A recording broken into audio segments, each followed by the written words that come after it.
ভূমিকম্পের ঝুঁকিপূর্ণ অঞ্চল সিলেটে আবারও দফায় দফায় ভূকম্পন অনুভূত হয়েছে।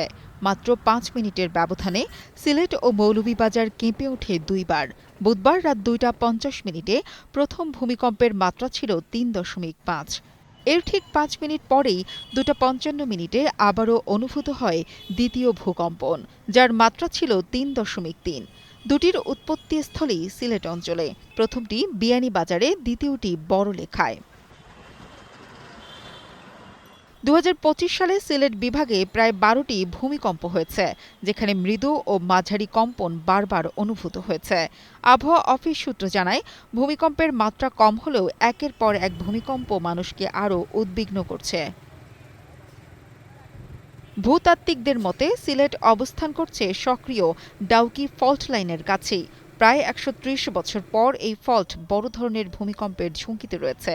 ইতিহাস বলছে ১৮৯৭ সালের ৮.৩ মাত্রার বড় বৈছাল ভূমিকম্প হয়েছিল এই লাইনে। কবির আহমদের তথ্যচিত্রে ডেস্ক রিপোর্ট, কালের কণ্ঠ।